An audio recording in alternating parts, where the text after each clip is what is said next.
I wrote an independent study on the Odyssey my senior year of high school about what happens after Odysseus returns home to Ithaca. Because the whole thing is when he goes to the underworld, he's told that once he goes home, he has to leave again.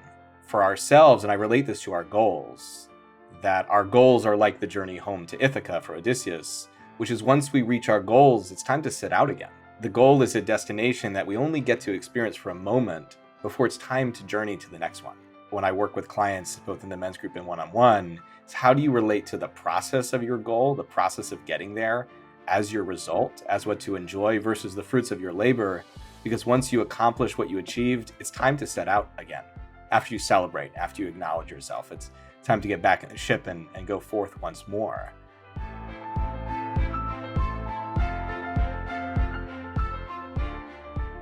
Jake, how'd you get into the men's coaching space? It's a funny story, Frank. I never intended to be in the men's coaching space, but my mentor, Nick Papadopoulos, about 7.5 years ago, asked me to write a book with him about a men's group. He's not a writer, I am. I got tingles down my spine when he asked me. I said, yes, let's do it. Let's write it as a novel. And shortly thereafter decided, if I'm going to write a book about a men's group, I better be in a men's group. And that's what kicked off my journey into men's work and men's coaching, is writing the book with Nick. We're almost complete. We're doing one final revisions, and then it's going to be into the publication process and trying to get it published. So it's been an 8-year journey almost working on this novel, which led me to getting certified as a coach, starting my own men's group, and doing the work that I do today.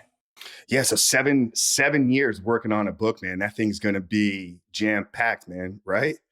It's going to be jam-packed. It's the single most transformative journey I've ever been on, is writing a novel about a men's group and having to go deep into my own soul and my own experience to write all of these different characters and really learn what it means to be a man through the process of writing this book. Oh, that's great, man. Let's unpack that here a little bit, man. What are some of the things you've learned? Maybe let's start with your own self. Like, what has this journey taught you about Jake that Jake didn't know, 7 years ago? Oh my goodness. Do we have about 10 hours? if we gotta go, man, we'll go and we'll make multi episodes out of this one. It's such a great question that for me, where to begin? I mean, the first word that comes to my mind is relationships. That in many ways, this novel, this story is about relationships. And I think being in a men's group is about relationships. But I learned, each draft had me tackle a different relationship in my life and heal a different relationship and come to terms with how I wanted to show up in my relationships. The first draft, I was dealing with a rough friendship with my best friend, as I had done a lot of personal development work, and he thought it was very weird. And it inspired the beginning of the book, our friendship. And the first draft was me exploring my relationship with my dad and our relationship and the relationship we had when I was younger. And as I was becoming an adult, I was 24 when I started writing the book, 32 now. And then each subsequent draft, it was a different relationship. Drafts 2 and 3 were a lot about my relationships with women and how I wanted to show up with women and how, how men get to show up in their relationships with women, but also how men get to show up in their relationships with other men. That so much of this book was, I think my biggest learnings were about relationships and ultimately the relationship with myself. That in 2018, I went to Nova Scotia for a week to write. And I love to write. I love to go away to write. And I went to Nova Scotia, and there's a lighthouse there that I went to with my mom when I was right after graduating college. And I had a really impactful experience with the lightkeeper at this lighthouse. His name was Darcy.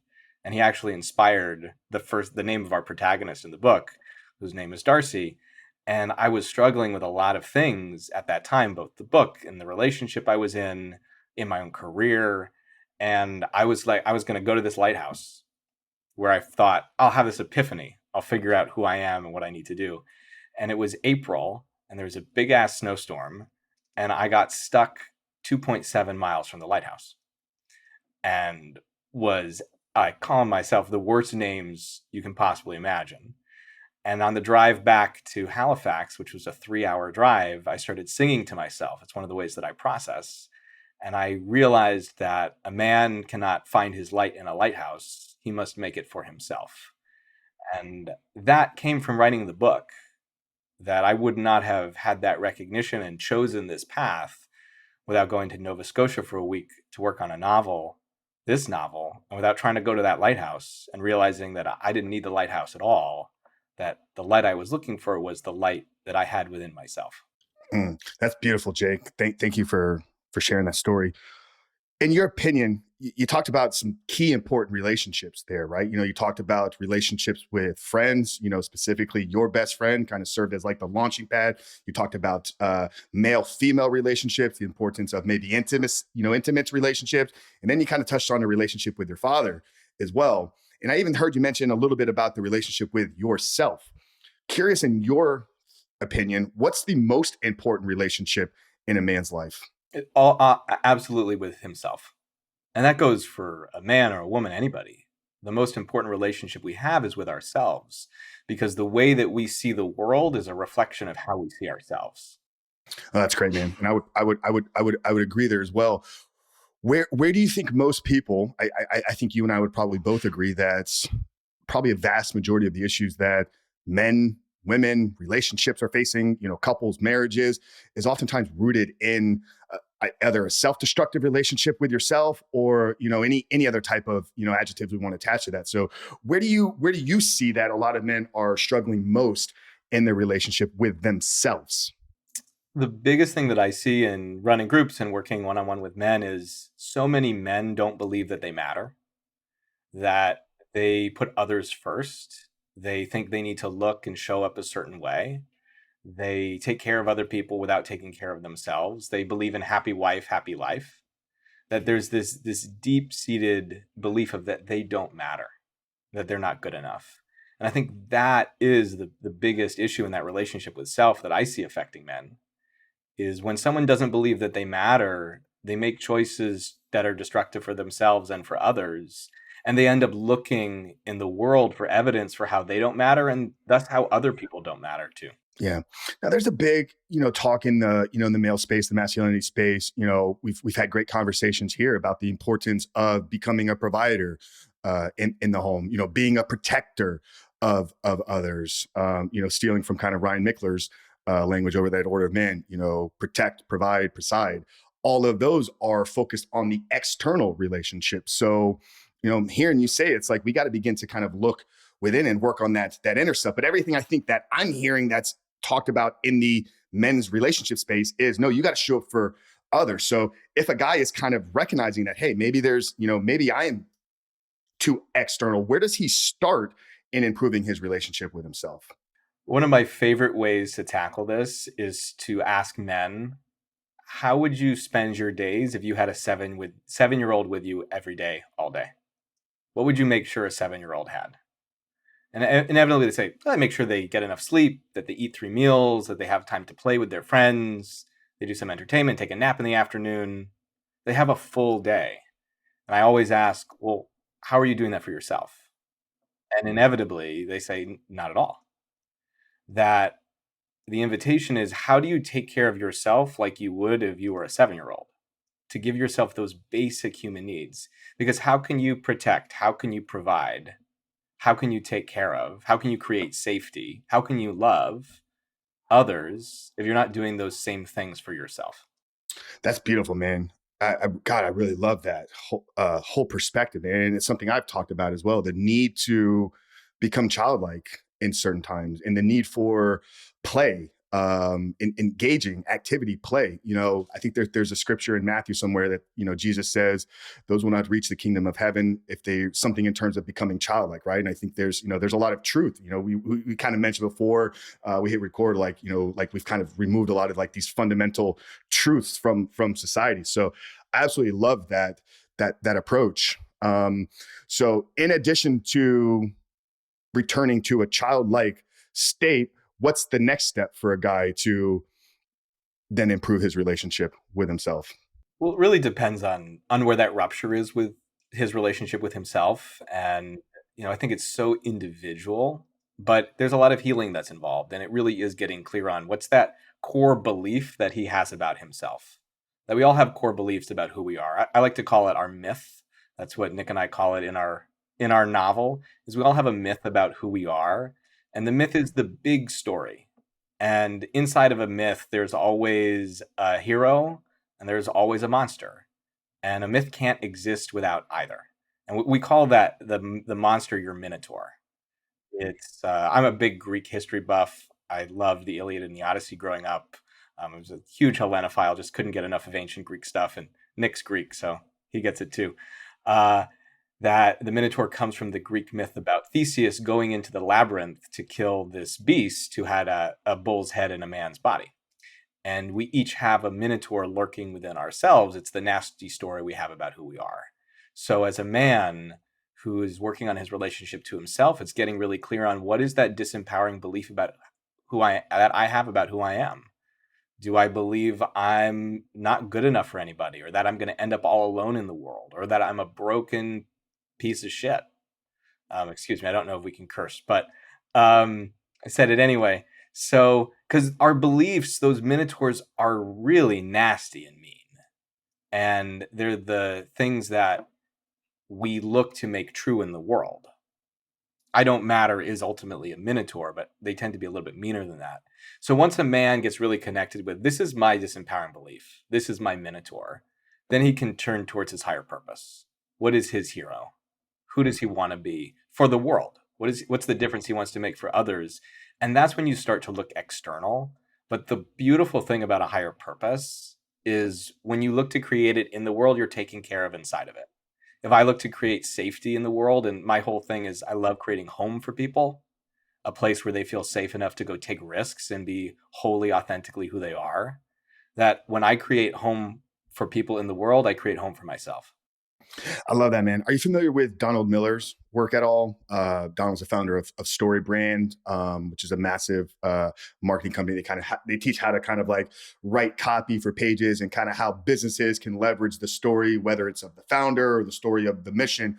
But his latest book, which I think came out last year, was called Hero on a Mission, and it literally walks through like his philosophy around what you just shared, right? Like we all are living this hero myth, right? You see the hero's journey, like it sits as the undertone for so many of these great books, novels, superhero movies. I mean, Christ's story, it's all rooted in the same hero's journey. And every single human being goes through this in their own life. And it's like, you got to find the guide. You got to then, embark on the mission. And then you got to return back to then becoming a leader and a hero for somebody else. And I think it's just speaking exactly to what you just shared there. Yeah, I mean, ultimately, I really appreciate you bringing that up, that we as humans, we live in story. The stories we tell, the stories we've told for thousands of years are how we make meaning in the world. That meaning exists through the stories that we tell. And we are the creator of our own story. And I think a lot of us aspire to tell that hero's journey about our lives. I mean, my experience is most people are not living that journey in their lives. Most people, and that's also, I had a really interesting conversation with another men's coach named Jason Frischman recently, and he was saying that there are actually so many versions of myth beyond the hero's journey, and that we've narrowed down to this one version of being a hero, and that there's so many in oral tradition, so many different framings for the myth beyond just the hero's journey that Joseph Campbell from like what's the word popularized. And I think there's so much opportunity for men, for people in general, to find out what's your myth, what's the story you want to tell, versus how do I fit my story into this framework that exists, because we all get to be the authors of our own story. And maybe you are the hero, maybe you're the trickster, maybe you're the wizard, maybe you're the wise man. So I think there's so much space, and I definitely not an expert in this. Jason Frischman is this opportunity to tell our stories differently. And I think one of the reason men are experiencing a lot of pain right now is the story that we've been taught to tell isn't working anymore. And it's time to actually create a new narrative about what it means to be men. I love that, man. Yeah. Dude, I'm gonna have to have you connect me with Jason. I'd love to explore that conversation with him. You know, big fan of Joseph's work. I think A Hero with a Thousand Faces, I think, is the title of the book. Yeah. You know, and it's speaking to, I think, what you just shared there. It's like there's, you know, there's a meta story kind of, you know, that sits as the undertone for a lot of this. And then, you know, as the tentacles kind of reach out, it's like, okay, we got to find which one of these we can kind of latch onto. You talked about myth, you know, Greek mythology, I think is what you said, was something that was very, you know, passionate for you. What role has that played, you know, in your development, childhood? And then how have you been able to link back some of these stories into the work that you're doing with men? Yeah. Well, I read an abridged version of the Odyssey when I was 8, and I was hooked after that. My parents read me the full poems when I was 9 or 10 every night before I went to bed. And I just became obsessed. I loved history growing up, so I dove into the history of it. That I wanted to prove what actually happened to inspire the Trojan War. That was my big mission as like a 10th grader. I used to walk around high school carrying a book called The Kingdom of the Hittites, filled with post-it notes. And I thought I was cool. Uh, I wasn't. I've since given up being cool and realized I'm just a nerd, and that's pretty cool in and of itself. Uh, Embrace the but weirdness, bro. Like, yeah, I love it. I love it. But I always look to those stories as holding some kind of human truth. That these oral traditions in the Iliad and the Odyssey, which are about events that happened about 1250 BC and were written down at about 700 BC, were told orally for hundreds of years, and probably were informed by stories that have been told orally for thousands of years. And there's something so human and truthful in those old oral traditions because they weren't manufactured for sales. They were told because they carried a certain meaning for people. And for me, I've carried that with me throughout my entire life. I've reread the Odyssey countless times, the Iliad as well, in school, outside of school. I wrote an independent study on the Odyssey my senior year of high school about what happens after Odysseus returns home to Ithaca. Because the whole thing is when he goes to the underworld, he's told that once he goes home, he has to leave again. And it's so instrumental that for ourselves, and I relate this to our goals, that our goals are like the journey home to Ithaca for Odysseus, which is once we reach our goals, it's time to sit out again.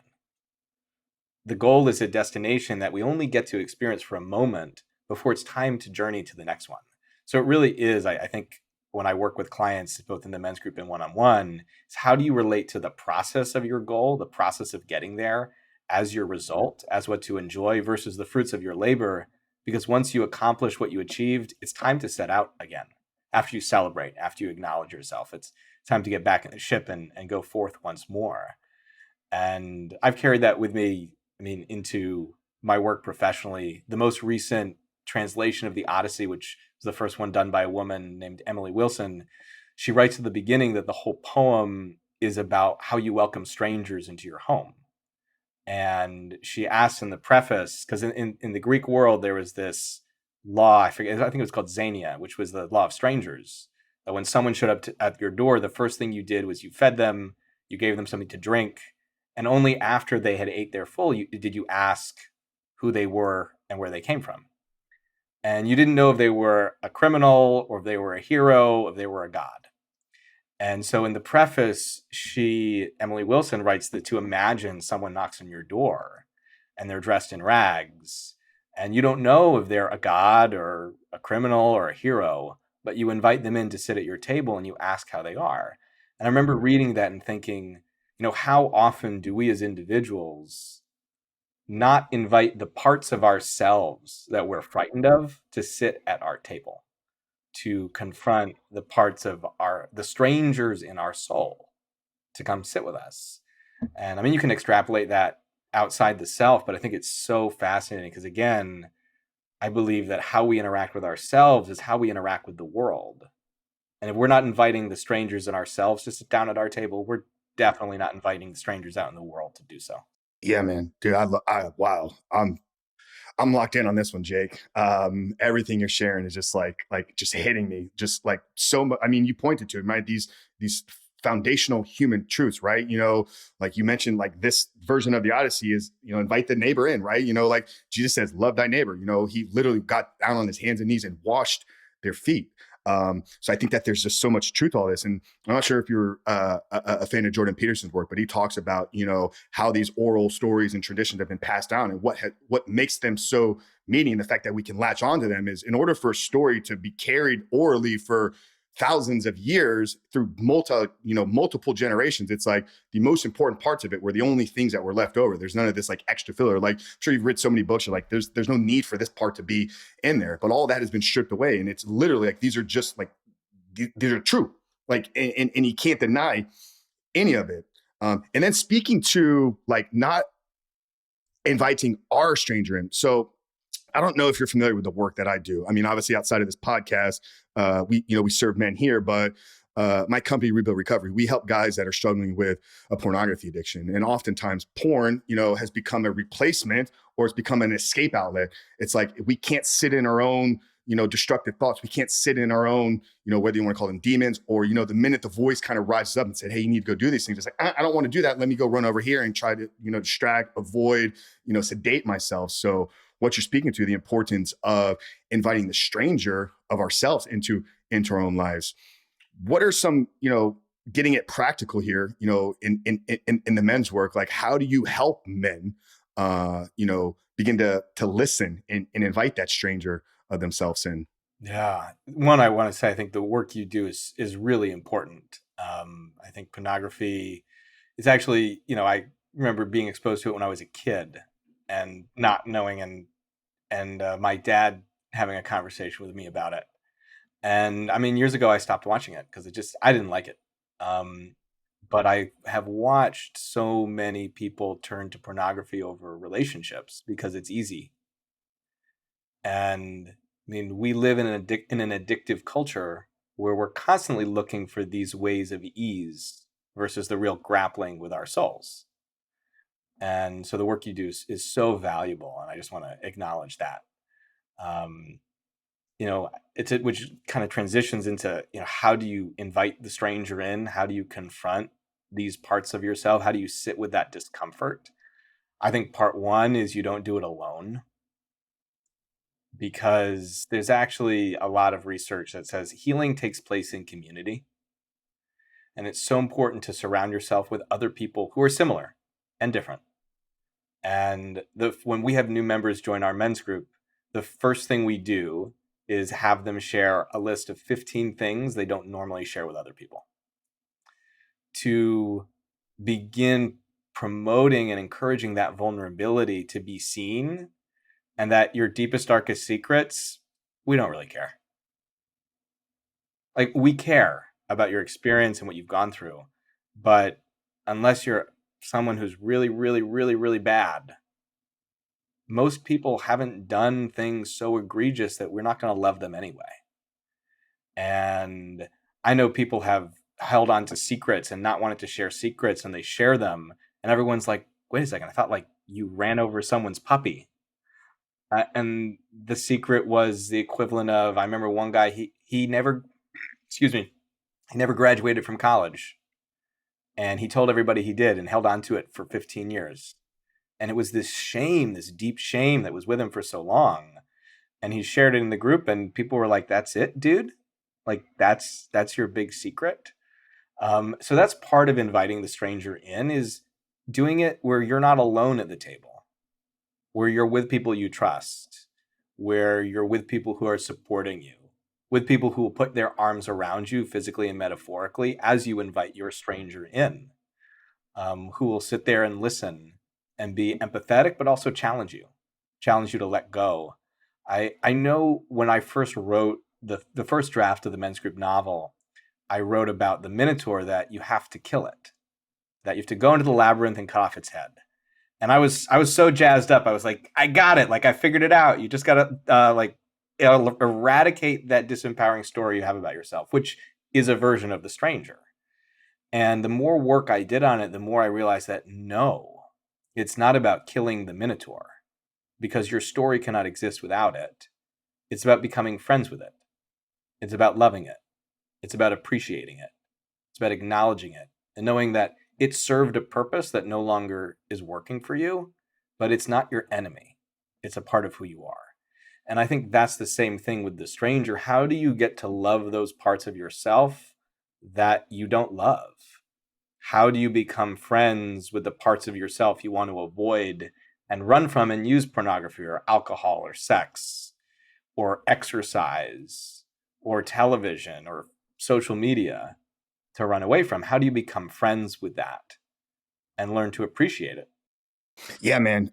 Dude, you touched on a couple key things there, man. Healing takes place in community, man, and addiction feeds itself in isolation. We saw, a rise in addiction, suicide, mental illness, depression, anxiety over, 2020, 2021, because we were all forced to say, stay inside, stay isolated. You saw all these numbers massively rise up, man. I think in terms of addiction, like 12 steps, they've really proven the model, man. It's like, how have they been able to, for over 100 years, been the world's biggest organization that's helped people get off of alcohol? It's like, go to a weekly meeting, stay plugged into a community. But on top of that, you said, it's like with this guy, it's like, we heard that as like, you lied about going to college. But for him, it was 15 years of him not lying to other people, of him lying to himself.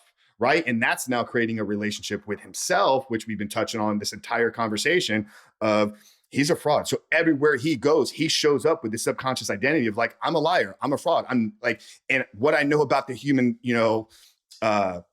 behavioral and just the human condition, like if you see yourself as a liar, you're never going to fully be able to accomplish meaningful relationships. You're never going to be able to pursue your purpose. You're never going to be able to create real lasting fulfillment and joy.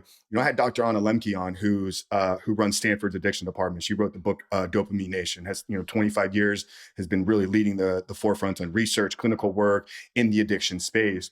She talked about the need for like radical honesty in recovery, speaking to the recovery component, right? Like you can't tell any lie. Like, why were you late to work? You weren't stuck in traffic. Like you just didn't get up on time. And it's like finding that level of like just radical honesty is so freeing to a soul, man. And it's like, God, that's when my life changed like 4.5+ years ago, and kind of embarked on this journey. So absolutely love that you touched on that piece there. I want to talk about self-love, man, because I think this is a conversation that comes up quite a bit. I think that there's a lot of bad advice out there in the world right now, and I think I may have some differing views. What's your take on, maybe not your take, but how would you coach or walk a guy through loving himself? Oh man, it's what a big question. Again, it's so my coaching style is so individual related.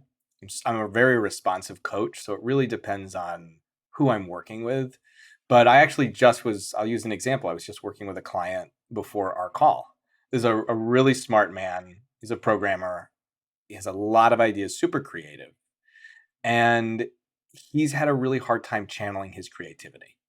And you can look at creativity as an act of self-love because it's a self-expression of something that is your own.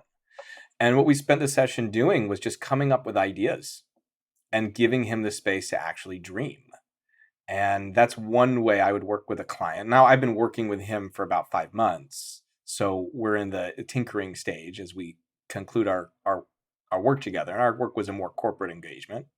But it was about him getting connected with the beauty in who he is versus focusing on not executing on the ideas. Focus on the fact that you're having them.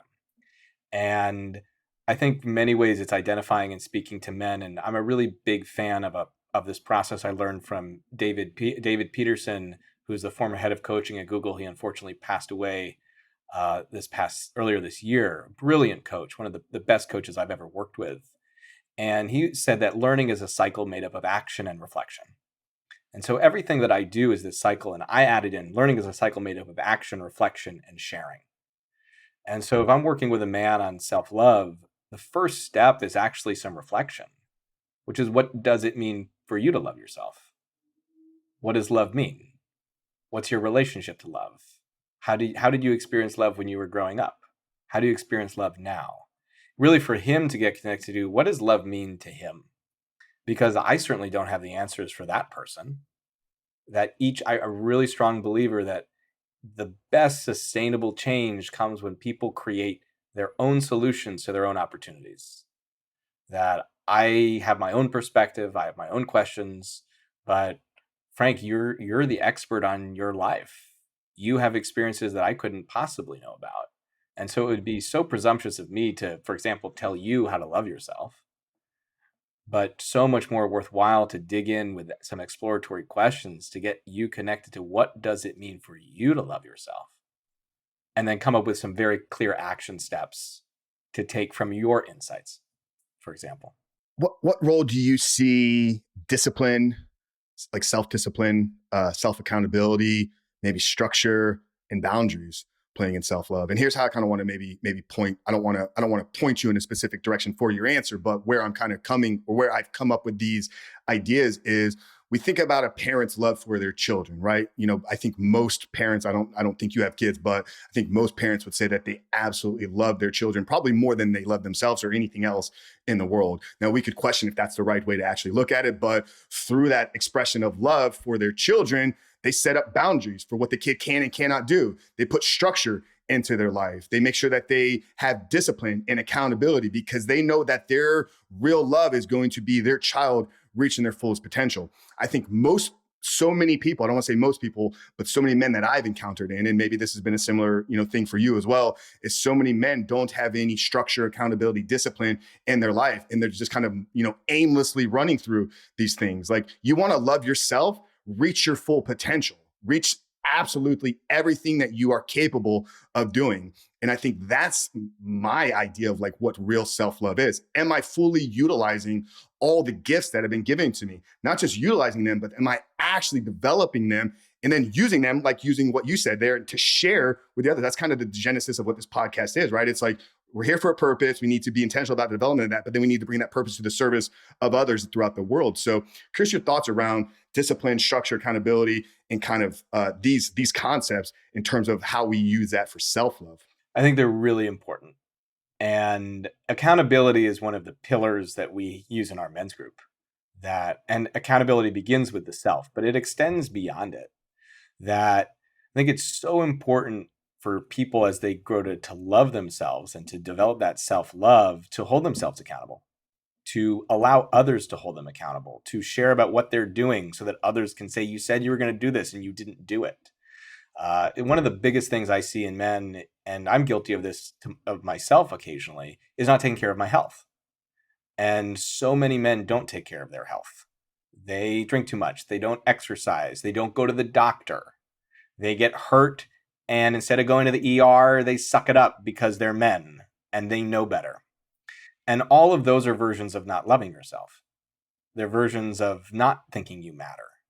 They're versions of not holding yourself accountable, having that vigilance to, I forget the word that you used, the word is spacing my mind, the discipline, that was the word that you used. The discipline to really take care of oneself and really believe that that is core to self-love. I mean, my relationship to it is a little different than reaching your full potential. I think that's one version of it. And I see that immense value of that. And I definitely relate to that to myself in certain ways. And when I think about self-love, I think it's about how can I complete every day being fully complete? Live every day like I'm alive. Because tomorrow's not promised. It's not promised I'm going to reach my potential. But did I live today aligned with my values? Did I take care of myself? Did I love fully? Did I do something that brought me joy? Did I laugh? These interstitial moments that I think so many men kind of cast off as, no, it's about the results. It's about how much money I make and how many women I've slept with and the status of my relationships. And I'm guilty of some of those as well as human. But ultimately, I believe that self-love, that fulfillment comes from, did I really friggin' enjoy today? Did I enjoy my life? And did I make it better for somebody else? And did I make it better for myself? That for me is that self-love. Is like, did I take care of myself today?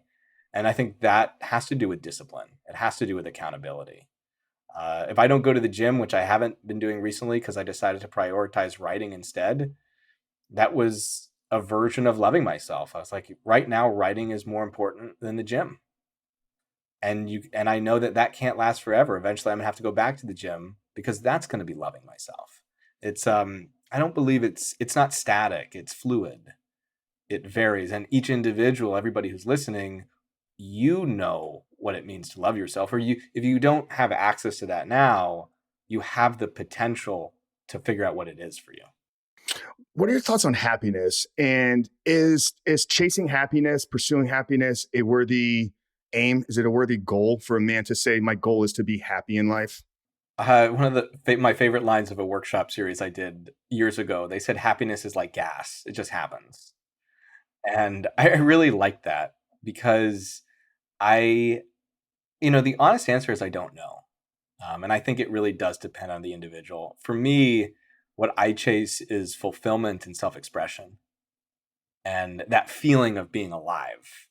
And sometimes that's happiness. I mean, I think that our culture prioritizes happiness. We say happiness matters above everything else. And I ran a workshop recently where I was asking, what does it mean to be alive?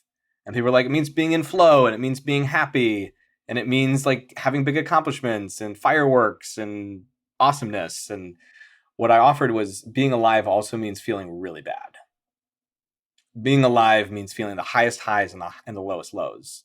So my perspective is, as men, as all people, to chase being alive versus being happy. Because if you chase being alive, if you're like what I like to call being in the arena, you're going to experience lots of happiness. You're also going to experience a lot of sadness. That one of my favorite coaches, his name's Sean Galanos. He's a relationship coach. He says that the buy-in for love is heartbreak. And I usually expand it. The buy-in for love and belonging is heartbreak. The buy-in for happiness is sadness. That you have to be willing to be heartbroken to be happy. And I think that requires being fully in the arena and being willing to experience all of life versus just chasing happiness, because you're missing a lot if that's your focus point. And also, I'll say this and then I'll stop talking, uh, that when you chase happiness, you demonize sadness. And sadness is not bad. Sadness is part of being human. You can't have the one without the other. It's the polarity, and it's the spectrum of the human emotions and in this experience that we're all on. You can't have light without darkness. You can't have sadness or happiness without sadness. You can't have good without bad. You can't have anything, right? There's always going to be a polarity. So yeah, I would agree. I think, chase fulfillment, chase aliveness. And I love that language there, right? It's like, God, some of the times I probably have felt most alive is when I've been in the most pain. Now, that's not what I want to point people to, but it's like, damn, heartbreak, physical pain, like you're reminded that you're alive. Sometimes when you're just kind of meandering through life, it's like, am I even really live? Like, what the hell's going on? I'm kind of just here. Like, I'm just a, 3D, flesh suit here kind of in this world. Right. But it's like, you get your heart broken, as a young man, or, you get knocked upside the head or you break a bone or something, like that's going to remind you that, damn, like there's some aliveness going on. So I really love that language there. Yeah, I think it's so key. And I definitely didn't think like that. And I still struggle with it. I mean, there are days when I don't feel well, and I'll email the men's group I've been in for 7.5 years, the Dudes of Disruption. And one guy in the group, routinely, he'll always respond to my emails. He'll say, where'd you get the idea that every day has to be perfect? And I so appreciate it because it's that reminder that I hate feeling bad just as everybody else does, but it's part of life. And I really, I see a lot of coaches out there promoting, work with me for 3 months and transform your life and transform your results. And I was thinking my work is less about that and more about equipping people to navigate life.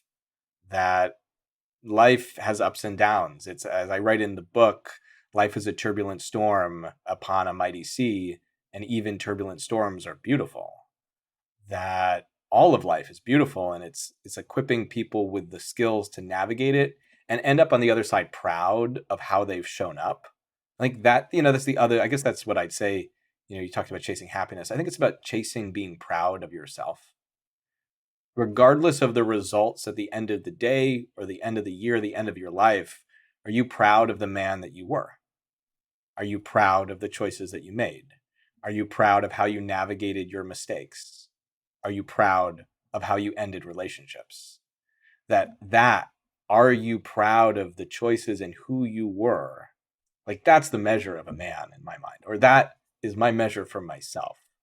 Not to put that on anybody else, but I really believe that when a person is proud of who they were, the results are insignificant. Absolutely, man. No, I would 100% agree with that.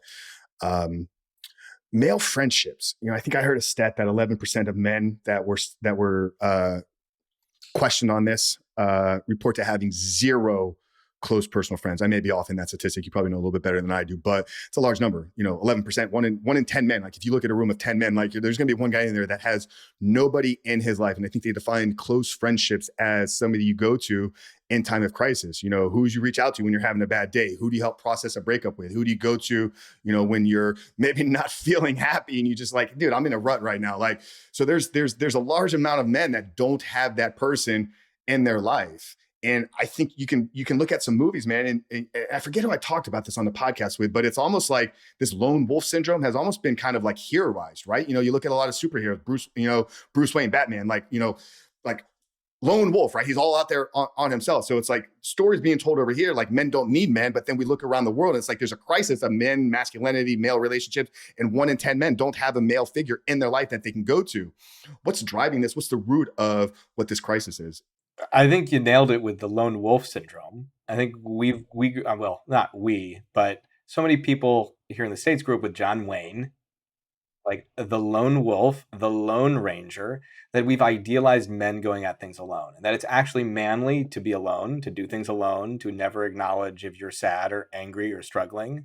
I see it a lot that it's okay to acknowledge afterwards. Like, "Oh, I had a really tough month, but I got through it. I didn't need anybody's help. I did it myself." That for some reason we've idealized that version of manhood. And I think the other thing is it's just we haven't made it okay for men to speak to other men about vulnerable things.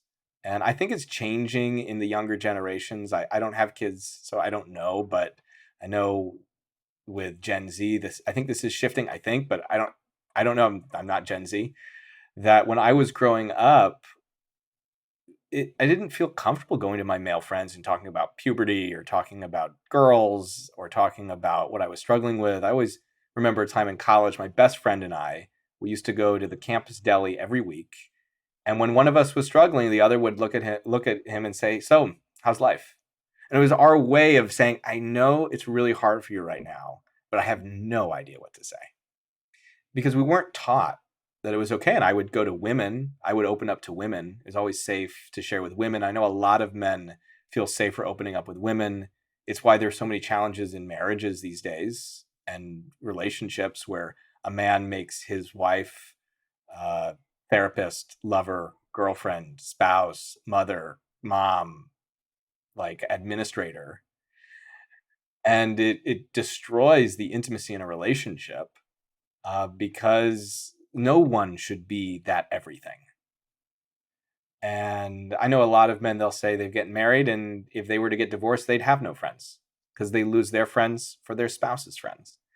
And there's been this devaluation of male friendship that, or intimate male friendship. I think it's okay. You see it in the media a lot, shows like, oh, go hang out with the boys, like go have some beers, which is there's value to that. I'm gonna go hang out with a buddy of mine tonight. We're gonna go get some chicken fingers and go to a play about Jaws, which I think will be really fun. But we love just going to get beer. It's like one of the things we love doing together. But we also text about our relationships. We also share about our dating lives. We also, when one of us is struggling, saying like, "Hey, I just needed to share this with somebody." And I think it's been taught for men to devalue that in their friendships to this huge detriment. And I've been lucky enough not to really experience that. I grew up with a lot of positive male role models and close friends, but it was a game changer for me when I stopped going to just the women in my life with my challenges and started opening up to other men. Yeah, man. God, it's so good. You said a play about Jaws. That sounds really interesting. You touched on something there, man. Kind of the definition of what it means to be a man. You look back at maybe our parents' generation. For one, it was a completely different world, right? We're coming out of a massive world war. back then, we're facing, crisis in Vietnam. And if you get into like the 80s, we're kind of like, Cold War type of stuff. So I think the world was in a different place and dynamic. And obviously we didn't have access to the world like we had. We don't have access to information. So maybe there was some need for that back then, right? Like a lot of those men that, lived that way built the world that we're now, getting a chance to, live off of. And I think that's amazing. But if we're going to redefine masculinity today, where do we start with that conversation? I think we start with, what does it mean for you to be a man? What does it mean for me to be a man? What does it mean for my friend to be a man? What does it mean? What does it mean for my brother to be a man, or my father? That one of the things I learned in writing the book is that masculinity is personal. That what it means for me to be a man is probably different than what it means for you to be a man, and that there's validity in both. And I think there are some common male themes that we see across masculinity that are important, but I think they can be limiting too. And I think it's allowing that breadth of everyone individually to connect with, well, what does it mean for me to be a man? Just like we were talking earlier about these ancient stories, I have a feeling if you were to ask that question to 1,000 men, there would be a lot of similarities. There would be a through line, there'd be a theme, and there'd be a lot of differences. And I think it's so important as we step into this new age of masculinity, not new aged masculinity, not to be confused with that, but this new age of masculinity, to honor the opportunity for men to define what it means for them to be men, to embrace masculinity, to embrace what it feels like to be a powerful man, and know that for each of us, it might be a little different. It might be similar, it might be different. And I think it's that space to really explore and to be inquisitive and to ask the questions of, is this version of masculinity mine? Or is it the one that I think I should be adhering to? And it's like giving that conscious choice of, who do I want to be as a man? What is the legacy that I want to leave? How do I want to be remembered? And I think that has immense power. So much of my work has to do with, who do you want to be? And ultimately, I think that is, who do I want to be as a man? But I would never pretend to say I know what it means to be a man, because I think that each one of us has a different definition of what that means. And it's so valuable to consider and allow people to choose what it means for them to be men. Yeah. We talked a lot here today about, foundational truths, man. So maybe this is not a cross for everybody, but maybe for you, Jake, like in your life, who is the man that Jake is trying to become? Like what does that look like? Can you give us some definitions there, or some pursuits of what it means in your life, that maybe the audience, the listeners here today, the men can get value, and maybe point them in the direction of even asking these questions for themselves? Yeah, I love that question. It just gave me chills down my spine. So that's a good indication of a good question. For me, I always aspire to be authentic, courageous, and trusting. That's foundational. For me as an individual, as a man, I want to be remembered as being honorable, loving, and kind. That I think honor, to be an honorable man, is so important and so lacking in our world today. And honor means different things for different people. But for me, being honorable means communicating clearly. It means being compassionate. It means holding firm and standing with conviction. It means being directive and not saying, I don't know. It means listening generously and really trying to understand and put myself in another person's shoes. That honorability, being honorable, like for me, that's what it means to be a man. Like for me, my vision of what it means to be a man is someone who is honorable. I think the world needs honorable men. And one of the things our group we often talk about is, how do you leave relationships? And people suck at leaving relationships. And when you think about it, how you leave a relationship is the legacy that you leave. And we will all leave every relationship we've ever been in, because we will all pass away. And so how can we be honorable as we leave? Is a conversation that that comes up a lot in our men's group. How do you leave honorably? But not just how do you leave honorably, how do you live honorably? I love that, man. And I don't think I've ever heard anybody talk about the exiting of a relationship in that way. Like that's really good, man. Because yeah, I mean, the only relationship, I mean, that we have from the day that we're born until the day we die is the one with ourselves. Every other relationship is shorter. You know, you're gonna have you're gonna have a handful of them that are with you until the end. But most of these relationships, you know, couple years, 5 years, you know, they're kind of seasonal. You know, this was a relationship that I had in this season of my career over here. This was a relationship when I lived in this community. This was a relationship when I attended that church over there. This was, you know, my 20-year-old dating relationship that, you know, broke my heart. It's like, you know, or this is the one that I needed to walk away from because you cheated on me. And it's like, even thinking about how do we leave and exit some of these things, that's something I've never even put any type of thought to. I think it's so important. And I didn't before I joined my first men's group, and we started talking about how do you leave honorably. And in the way we run our groups is they start and they have no end. And so people come in and people leave, and there's always an opportunity. How is someone leaving the group? And that's as a metaphor for your life. How are you leaving your people? And I know for me, I think there's been several moments where I became a man. And one of them was when I left a 4-year relationship. That I look at that moment, I think that was when I became a man, because I chose to leave that relationship in an honorable, loving, and kind way.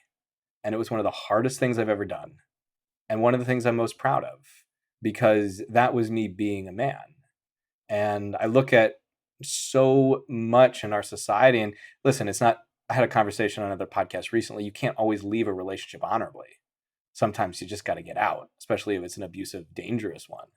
But I think you can always be honorable with yourself. And again, it comes back to proud of the choices you made. That is part of being honorable. And I think if more people thought about how they left relationships than how they started them, the world would be a very different place. Mic drop with that one, man. Yeah, and I would say in that toxic, you know, abusive type relationship, like you're honoring yourself and you're honoring, you know, your future by exiting that. So I think that honor can be in that. Maybe not to honor the person that's abusing you, but they're probably not actually they haven't earned that. And not that honor needs to be something that's earned, but you know, like if they're abusive and destructive to you, like you honor yourself and you honor the other relationships in your life. So this has been great, Jake. Yeah, this is awesome, man. Tell the guys where they can connect with you. You know, where's the best place to find your work? I know you run some groups. I know you do some executive coaching. Where do you hang out socially? And then we'll wrap the conversation up with our last and final question.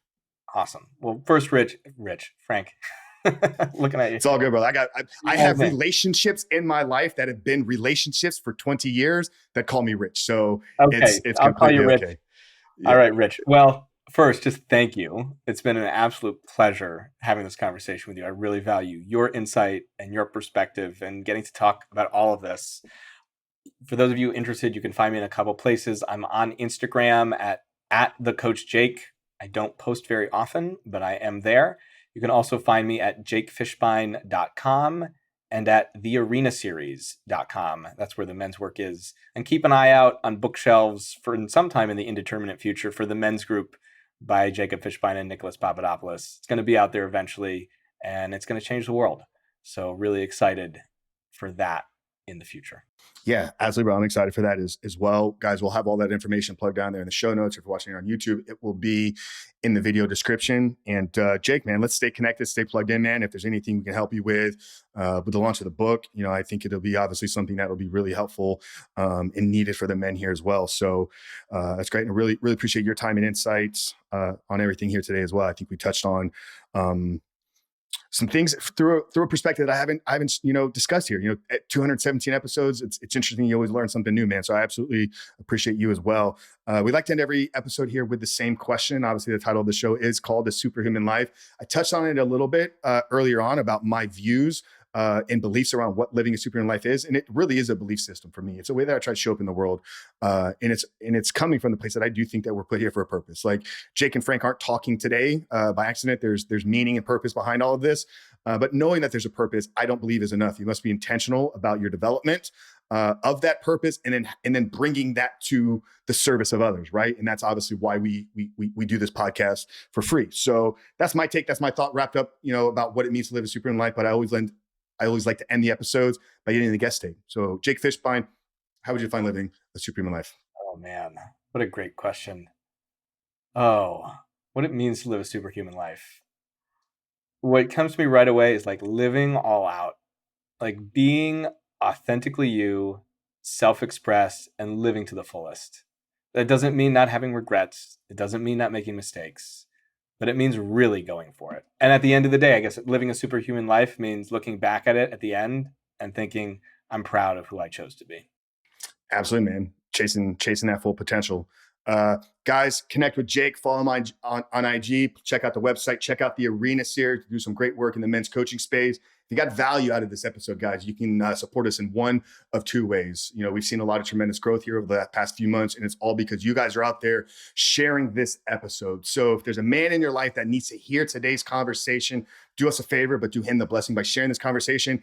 And you can support us by leaving a 5-star rating, whether you're listening on Apple, Spotify, whatever platform you're on. So do not forget to leave that rating. Do not forget to subscribe and share this with at least one man in your life. But for Jake Fishbein, Frank Rich, your host here, we love you guys. We'll see you next week.